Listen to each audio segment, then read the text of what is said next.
In the previous two videos, we created a window and implemented rendering with a constant frame rate. Now we are going to set up a renderer which uses the GPU to render frames.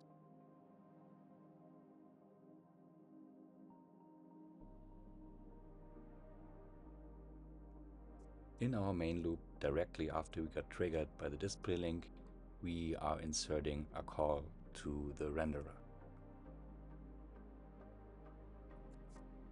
The next couple of steps are very similar to what we already did when we created the window. We need a new file and include this file into our main file. And then in the renderer implementation, we go ahead and define a new interface, which we then need to implement.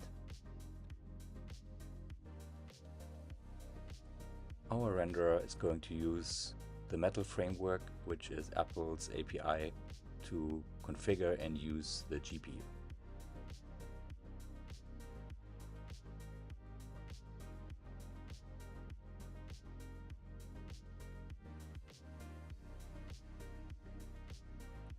Our main renderer will implement two functions out of the MTK view delegate API in order to render properly on a GPU.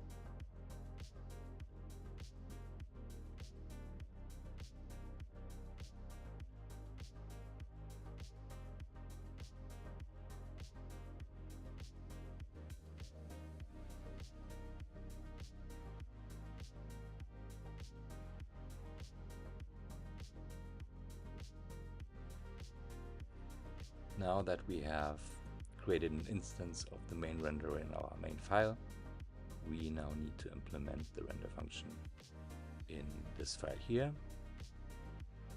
And then we are going to define basically the ingredients of our hardware renderer. There are three of them. The first is a GPU, the device. The second one is a so-called command queue, which is a construct which allows us to create basically lists of commands we send to the GPU to execute. And the last component is a view itself, which gets used to draw into.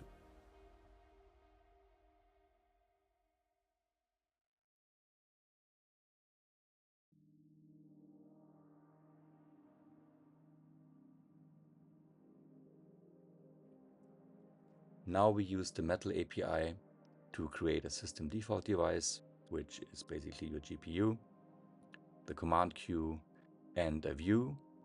And the view is created almost similar to what we did with the window. It requires a rectangle to give it its dimensions.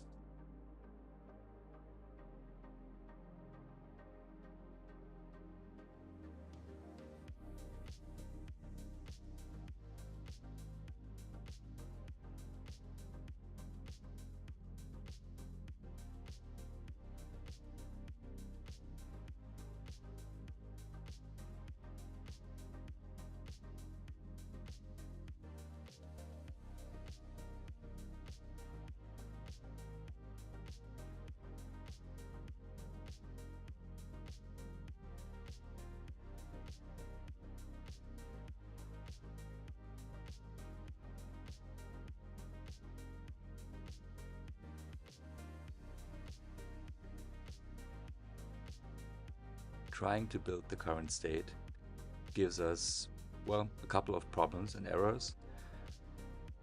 Two of them are kind of expected since we have not yet implemented the MTK view delegate interface. And yeah, we can just use the compiler output to copy and paste the interface definitions of these two functions. One of them is the actual draw function, and the other one is used to notify about the changing screen size. The remaining problems are two warnings and an error which is about the linker, which doesn't know about the metal framework. So in order to fix these two things, we will ignore the warnings for now, and we need to add the metal and the metal kit framework to our compile and link step.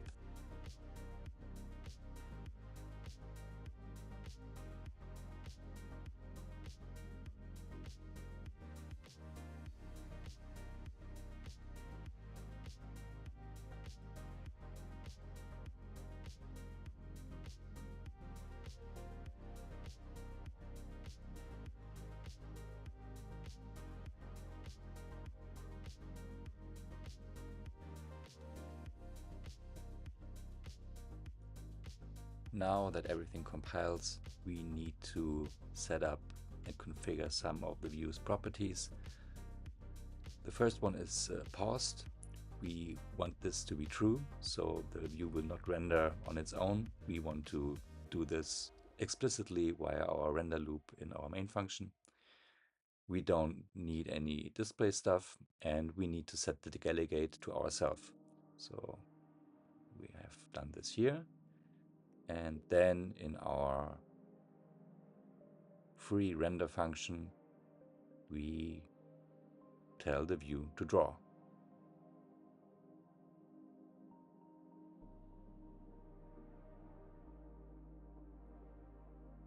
In order to check that we did everything correct up until here, we will just output something on the console and check quickly if we see many dots coming in the terminal, basically 60 dots a second. Rendering in Metal needs two things: a command buffer and a command encoder. And since we will create one of these every single frame, we also need the auto release pool again, otherwise we would create a lot of memory leaks. So here we get a new command buffer from the command queue, and in the next step we create a render command encoder using the command buffer. Since we are not really rendering anything meaningful in this video, we will just end the encoding and commit the command buffer to the GPU and configure the view in a way that our clear color is not black anymore, but red instead.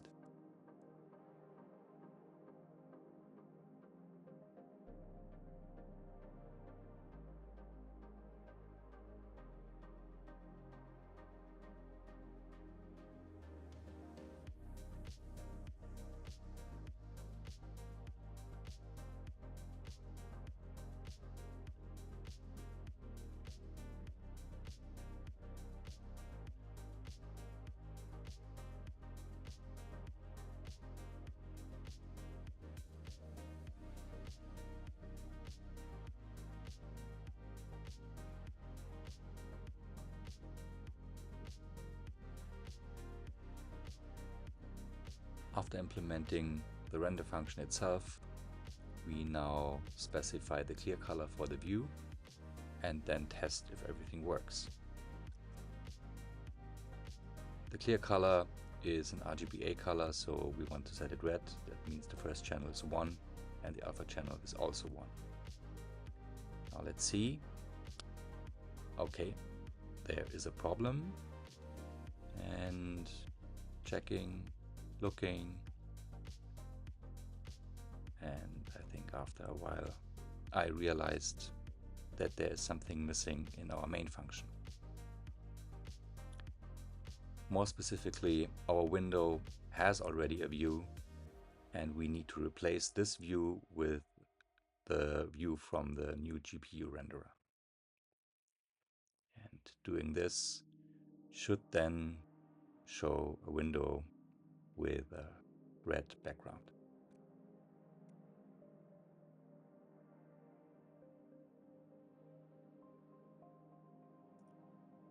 Alright, seems to work. So now let's go for style points and at least make something which resembles a bit of an animation. So the plan is to blink in red. So not to have a static color, but over time change the amount of red in the view, or more specifically in its clear color. So instead of passing the view's render path descriptor directly, we will grab this and change the clear color every single frame using this static float variable.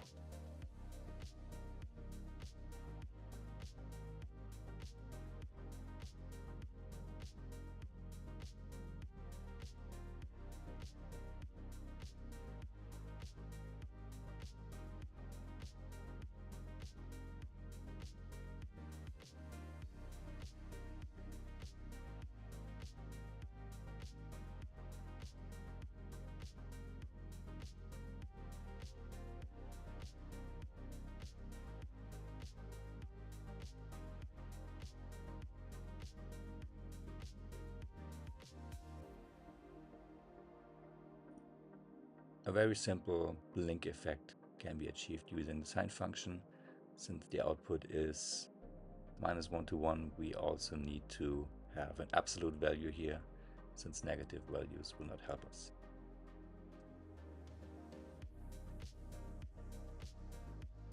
That's it for today. The code is, as usual, in the GitHub project, where the link is in the description below. Thanks for watching.